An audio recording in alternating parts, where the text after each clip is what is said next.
We shall talk about camphor tonight. Do you know what camphor is?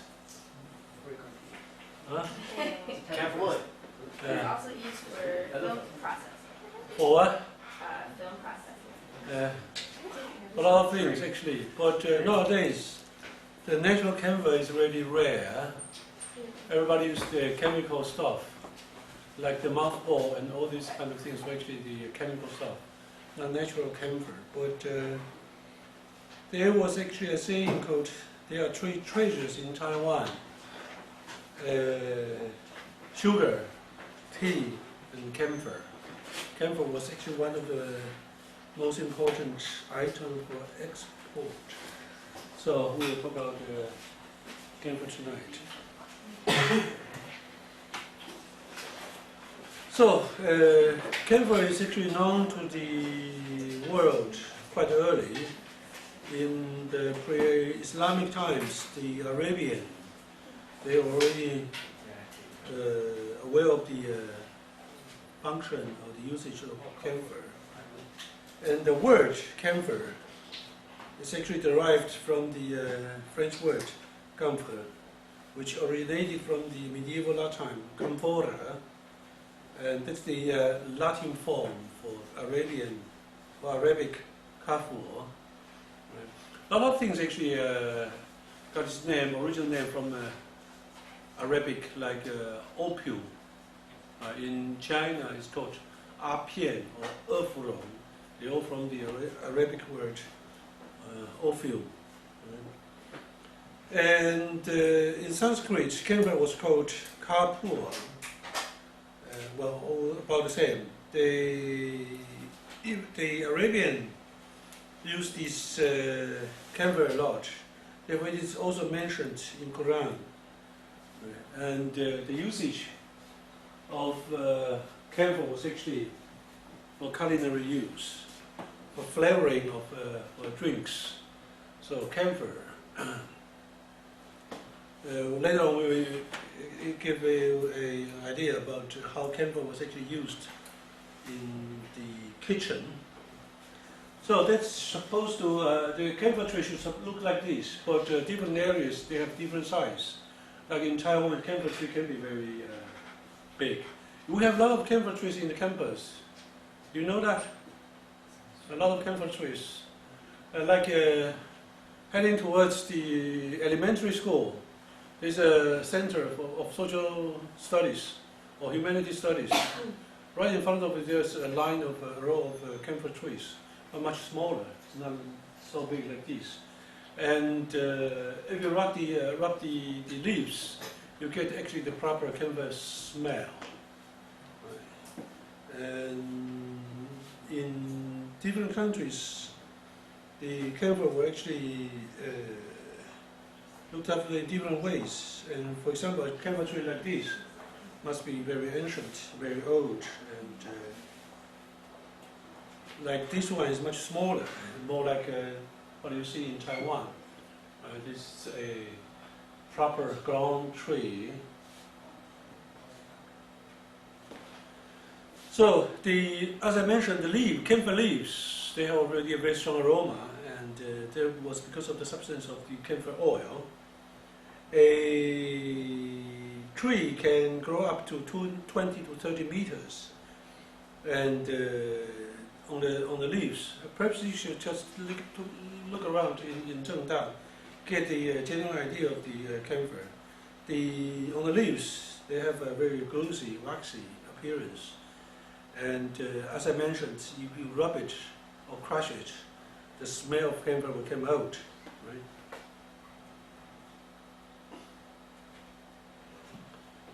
And in summers, you can have these little berries.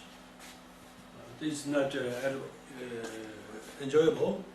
And you have the little buds which come out as white flowers.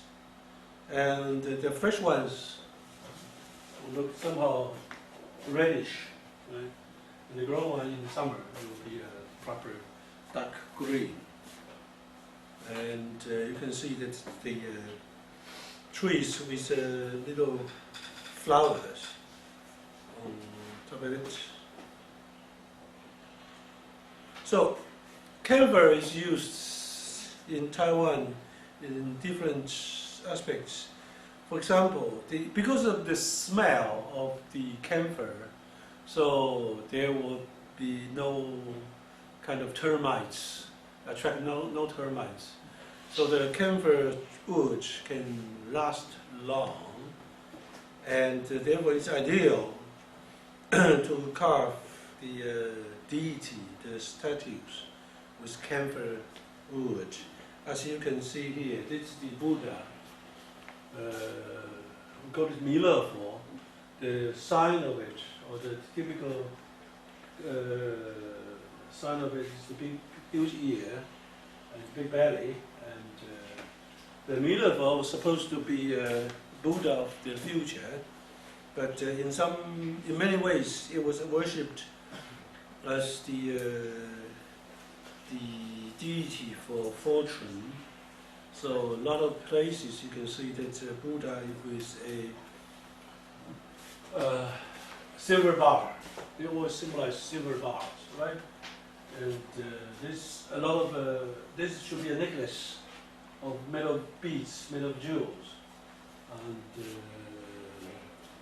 it's the very Taiwanese tradition or ideal. And this one, for example, should be the normal deity, can be TW-Gong, the protector of the land, or can be Guangong, the protector of the, especially policemen, police officers, they all worship Guangong. This will be all carved like this and can last long, very long, actually. Okay, this is the young flowers of a camphor tree. So the uses of a camphor tree, first of all, just like a mouse ball, right? You put it into the, a lot of, say, cases, boxes were made of camphor wood, just to prevent from any kind of termites, moth. And, well, nowadays the things are different. Earlier, the winter cloth, the heavy cloth was made of, say, wool, and always attract the termites. So people would put the winter stuff into the case, suitcase, and put some mouse ball in. Therefore, it was the most terrible thing in, say, starting the beginning of the winter. Everybody took out the heavy stuff out of the case, and everywhere you can smell the mothball. Nowadays, I don't think the people will be bothered, because first of all, the termites or the insects won't bite any kind of chemical fabrics. Secondly, no one will actually keep your coat, your heavy stuff so long. Just you buy 2 or 3 new jackets per year. So the good old days of the mouseball is gone. Okay, camphor has been used for many centuries as a culinary spice, right? And some incense, they use camphor woods as well. And for the medical use, you have almost this so-called China oil, right? You rub, say, 驱风油, 万金油, the tiger balm, all these kind of things all contains of camphor oil, camphor substance, and used as insect repellent or flea-killing substance. So you have these 樟鸟球, the mouse ball. But nowadays, I think the mouse ball, if it should be packed like this, well, 80% of them were actually chemical stuff. Taiwanese used to put these balls in the public toilet and make this smell very weird. Why don't they just use, say, domestos, right? Rather use this mouse ball. The mixture of these different smells is really unpleasant, I must say. Do you have any comments on the about the Taiwanese toilet? Huh? No? Have you seen the toilet, the mothballing toilet? Yes. I don't know the reason why. Ice too. Just different thing, right? Well, at least ice cubes doesn't smell. Okay. So perhaps we should get some time to talk about the Taiwanese toilet or the toilet idea, like with the bin and then full of used toilet paper in it. Okay, this is the camphor used in Taiwan as the say in this kind of balm. Well, good for everything. Like you have a injection. If you have say the mosquito bites, you always use this kind of balm. And the oil can be spread. For example, when people are going outdoor, doing some outdoor activities, to get rid of the mosquitoes, just spray this natural camphor oil around your legs or trousers or pants. And things, well, I think it works all right. This is the proper ointment with camphor. This is made in China. I think this idea of the balms, ointments, were actually originated from the Southeast Asia. The Chinese in Singapore, in Malaysia, they produce a lot of these things and then sold back to mainland China, to Taiwan. So the most popular one would be the tiger balm, right? Produced in in Southeast Asia. And in Western world, camphor were also used as a very important way to get rid of, say, the nose block and for the cough, right? Like the Vicks, the vapor rub around your chest. This is very similar to the tiger balm, or used in the cough sweets. But at the very beginning, the camphor was actually used in many other purposes. For example, the cellulose, because, which was actually very important before the invention of plastic. So most of things were actually made of cellulose, like the films, like gunpowder. We'll talk about gunpowder later. So therefore, this was not of plastic, but cellulose, or the pen. Nowadays, most of the ink pen or fountain pen, they were actually made of plastic, right? But earlier it wasn't. So this kind of pen can be kept long. And the camphor was actually a very important element for the smokeless gunpowder. Like when you see these fireworks, there's a lot of camphor inside. Also, the incense coils or sticks. These kind of sticks or coils, they actually use the camphor wood grind into powders with some glue and stick onto a bamboo stick. Then there will be the normal traditional Taiwanese incense, or they can use some other stuff to make it form up in the coils. Very good for the against the mosquitoes or other insects.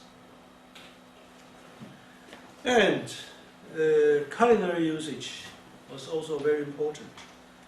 Camphor was actually used in Europe as well as in the Arabian world. Sweets, for example, as I mentioned, the cough sweets consist a lot of camphor oil and so on. And in Arabian language cookbooks, you can find a lot of entries of the camphor. And nowadays, camphor is used for flavoring dessert dishes, and therefore the preparation of such camphor will be more, will be carried out with more careful, and therefore this is the so-called edible camphor. For example, these ones, edible camphor here, or this one, this CAMPHOR, as I mentioned, that was the Sanskrit pronunciation of proper camphor. And the sweets here actually use cardamom and the other spices. Have you tried this kind of sweets? I think it's an Indian or Arabian thing, right?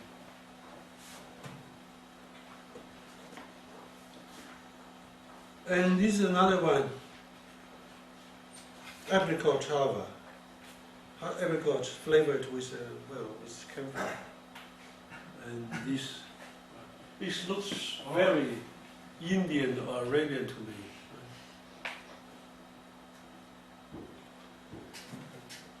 And the medical use, put it on the skin, and anti-itch, and as cough suppressants, and a lot of things that we have already mentioned. So just check around in your daily life. Camphor is actually very important. This is what I mentioned, the typical usage of camphor oil. In this, how do you call this kind of oil? China oil. In Germany, it's very interesting.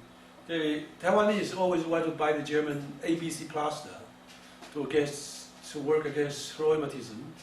And on the other way around, the Germans are very fond of the Taiwanese such oils. So every time when I go to Germany to visit my friends, they always ask me to bring some of these. And my father will, on the other hand, ask me to bring some ABC plaster. Do you know the ABC plaster? The same thing. Therefore, we have a saying in China that the monks from abroad, from far away, can chant the canons better. 远来的和尚会念经. Okay, the camphor is always used in religious ceremonies, like in the Indian, in Hindu religious ceremonies. They use a lot of camphor. Therefore, in the early 20th century, the Hindi or the Indian were actually the biggest buyer of the Taiwanese camphor, and most of them were used in the religious ceremony, like this one. That's a holy flame burning camphor, which is very important part of the religious ceremony or activity. And there's some special festival celebration in Hindu religion, so they use camphor to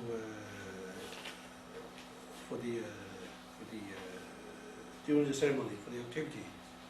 So, don't ask me how. I've never been to India. I'm not really familiar with the Indian religion, but you can see that the camphor oil was actually burnt during the festival. Right? This is the description of how the things was actually used. Or this. So that's why. Remember, several years ago, there was an Indian student in the class, and he was actually interested in the camphor oil in religious usage. He wrote a term paper on this activity. Okay, now we shall come back to Taiwan. Camphor the camphor production in Taiwan. The camphor tree is actually a native to Taiwan, and also in southern Japan, Southeast China, Indochina, and as I mentioned, the usage of camphor oil or camphor wood in Taiwan is really very popular. So therefore, the people look after, and the camphor tree was actually cultivated, planted in Taiwan carefully, and the timber production for the Buddhists or for the Buddhism or for the religious purpose was really common, and the demand of camphor wood is really huge. Therefore, when the travelers in Taiwan, they saw a lot of camphor trees, camphor woods here in Taiwan, they noticed this fact and started to study about the camphor in Taiwan. So the first mention of Formosa or the Taiwanese camphor trees well, actually can be traced back as early as the 15th century. Then they talk about the crystallized product of the tree, the only wood used for building the trees, the camphor trees were actually used for building and for many other purposes in Taiwan. And early enough, they started to trade with the camphor.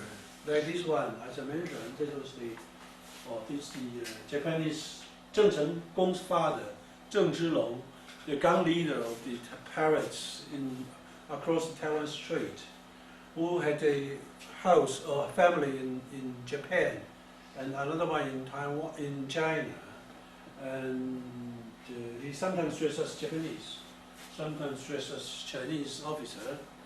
So he started with the camphor trade. He was very active in the early 17th century, so he started to trade with camphor, bought the things, the merchandise from Japan, from Taiwan, and exported to Southeast India and to Southeast Asia and to Indian regions. And he was actually considered as the first one of the early traders who started to sell camphor.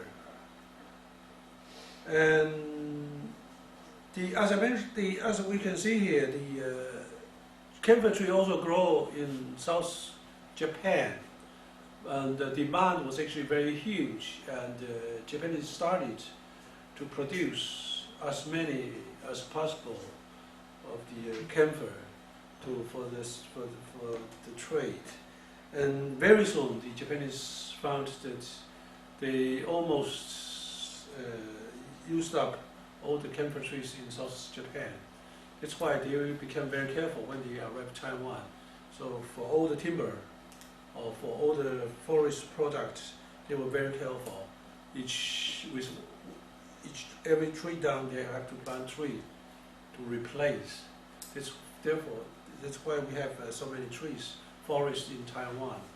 So I think the Japanese paid a hard price, big price for this lesson. So during the Japanese colonial era, 70% of the world's camphor was actually produced in Taiwan. And unfortunately, after the Second World War, the chemical stuff replaced all the market, so filled in all the market, and Taiwanese camphor, natural camphor, which should be much more expensive, lost her market, and therefore the production of Taiwanese camphor dropped dramatically. And nowadays, still, the Taiwanese factories still produce camphor oil and camphor products, but sometimes only for the tourism purpose. So when, the Zheng's business with camphor was actually very successful. Therefore, the Qing Chinese realized the profit in the camphor trade.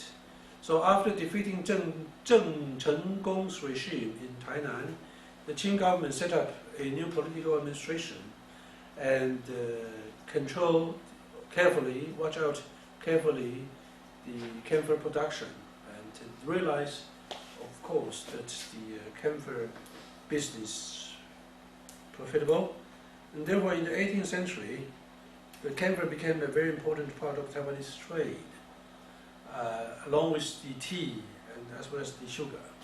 So foreign trade encouraged the expansion of the plantation and the manufacture of the camphor. But in the southern part of Taiwan, most of the plants were actually used for the cultivation of rice and sugar. So therefore the production of camphor moved to the north part of Taiwan. So later on we can see that most of the camphor actually were produced in mountainous area in Taiwan, or in the northern coast in Taiwan, or in the eastern coast, northeast coast of Taiwan. So the available or easier, the nearer place of the camphor trees were actually already exhausted. So the producer will have to go further down or deeper down into the mountainous area to secure the supplies.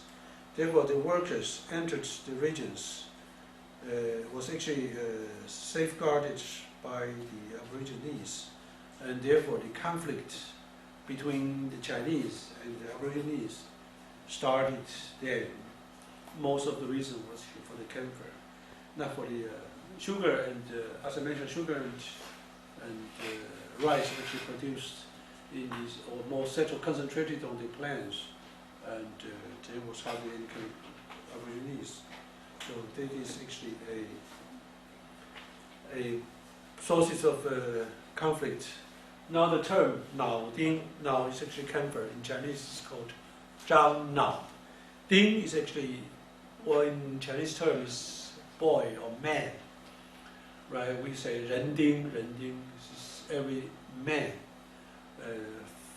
Masculine or the man will be considered as ding. So "nao ding" together means the camphor worker, camphor producer. So you can see here that they were actually working with the logs. So as the camphor workers were often attacked and killed by the Aborigines, the special forces known as "nao ding," they organized young people who can safeguard themselves. They were actually organized and hired for the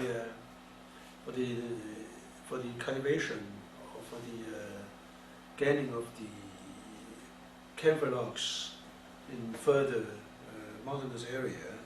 So they were dispatched to ensure the passage for the workers, and sometimes they have to work themselves. And in Qing Dynasty, we talked about the opium, the consumption of opium already. So the merchants, at that stage, most of them were actually British, and some of them German. They realized that the camphor trade is very good, and therefore they brought opium with them from India, and they used the opium as the best payment for the Taiwanese. So the barter trade raised the price of camphor because the demand of camphor is higher and higher. I will show you a film later about the consumption of the opium. So the people wish to get more opium because the bad habits was actually contagious, and a lot of people now in Taiwan then will start consuming opium, and therefore the demand for camphor is actually much higher. And we should not forget, because of the difficulty to secure the raw materials, and therefore the camphor price is getting more and more higher. And therefore this fact encouraged people to go deeper and deeper to get logs. And the deeper you go, the more difficulty you meet. Like the attack of the Aborigines is really became more and more serious. So.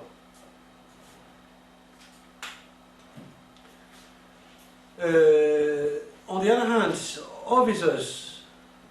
officials, they saw the profits in camphor trade, and therefore they started to get involved. Some of them actually invest directly. Some of them were blackmail and asked for the bribery, and along with the attack, the danger of being attacked by the Aborigines, and therefore the production of the camphor became more and more irregular. We have records that says in some certain year, altogether the production was only 4 pickles, 400 Taiwanese gin, which is around 240 kilograms. This year's product. That was really a bad year, but usually it shouldn't be so bad. So we can see here the Aborigine, because the irregular of the productivities, therefore the officer suggested that the camphor business should be controlled by the government, and the government can send some more soldiers to protect the Naoding to work. So therefore they monopolized the business. And this kind of move, the new policy to monopolize the camphor production, again aroused the protests of the foreign businessmen, and there were even some kind of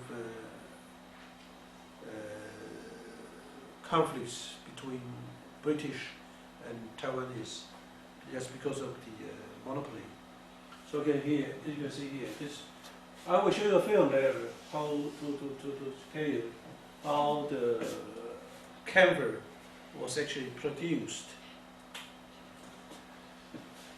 Okay, in 1863, the government set up a camphor board. This board was actually to regulate the camphor trade. And the people decided, or the officers decided, that the camphor should not be delivered to the Western merchants directly. The government should buy off all these camphor production, or the camphor products, and then collect everything, and then bring it to the market for the auction. Who pays the best price and get the products. And certainly this is ideal for the Taiwanese. But again, then there's the Western merchants, they didn't like the idea, otherwise they have to pay more. Therefore, the British merchants started to protest, and they even brought this matter to Beijing, asked the newly founded foreign ministry to abolish the new idea. But the Chinese government didn't answer, didn't respond. And some of the British merchants refused to pay, refused to play along, and then there's some debt can never be collected, and therefore the conflict started. So, amongst them, there were two most important companies. One is called Dent & Company. The Dent & Company was actually one of the biggest merchants in Southeast Asia. They started to set up in, say, early 1940s, starting from India, under the British East Indian Company. Some of the employees, they set up their own business in this area, and after 1840, the Hong Kong was actually a British colony, and they set up all the business there.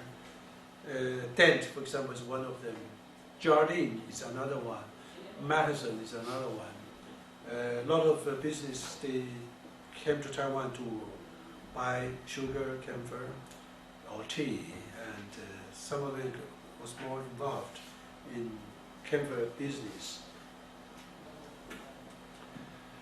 So the British Consul John Gibson who was stationed in Hong Kong. He started to negotiate with the local police in Thailand, saying, you failed to pay, and I want you to pay, and so on. And the local police officers promised they will pay off the debt, but when the British Consul went back, then the officer, so an agent from the L&Co, the name is Pickering. Pickering was very important in Taiwanese modern history because he himself is actually a biologist. He wrote a lot of books on the Taiwanese butterfly and so on. He's a very famous guy, and he was then an employee of the L&Co in Taiwan. So he was attacked by the Coast Guard in Thailand. So this matter became more and more serious. And Pickering asked the headquarters in Hong Kong for help. And the British Consul then asked the British Navy station in Hong Kong. The Navy station in Hong Kong was very important because most of he owns the Admiral Henry Keppel was actually in command of a large fleet. So this is the guy. He was promoted as admiral, and I think that he's in the whole family was actually in the Navy. He sent 2 gunboats to Taiwan, commanded by Gordon. Commanded by Gordon, and Gordon attacked the Anping Harbor, bombed the harbor, the fortress, and then sent troops on to the coast and took control of the fortress. The Taiwanese or the Chinese soldiers were actually driven away, and so the local gentry will have to deal with him, to discuss with him, to ask for some kind of peace, ceasefire, and therefore the local gentry promised they will pay not only the debt but also all the damages. And Gordon was actually satisfied with the promise and got money and left Taiwan, left Thailand. And this event was actually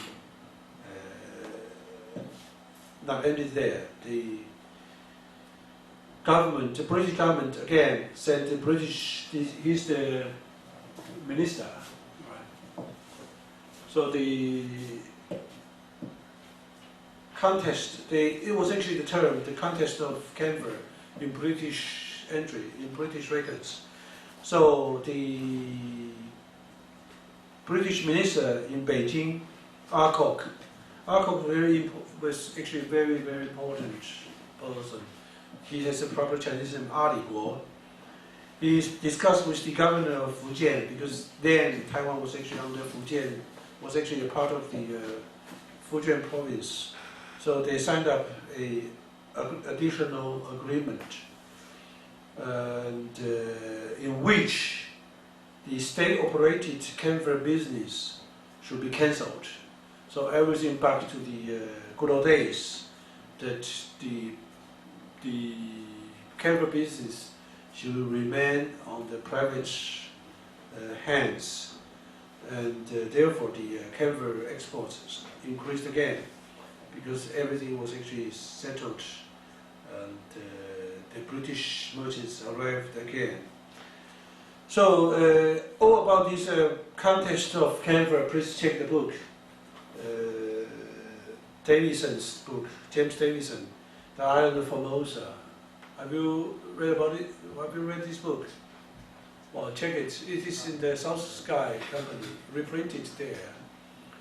Actually, for the early Taiwanese history, the James Davison's book is very important. He was actually the British consul in Taiwan, stayed in Tainan for a long time. He himself is a member of the Royal Geographical Society, so he is quite aware of what the happening and the history of also the geographical situation of Taiwan. So in the book, I think it's a very good standard work for early Taiwanese history. So just because of the business is so profitable, so the camphor trees in the plantation of camphor trees in Taiwan always increase. So according to Davison's book, then after 1868, camphor trees were actually growing in the lower ranges of the hills, north of Taipei. That's why you can see the camphor trees in Zhengda, in the campus. Have you been to Fudekeng? Was it a keep? Now it's a park. They planted a lot of camphor trees there. Okay.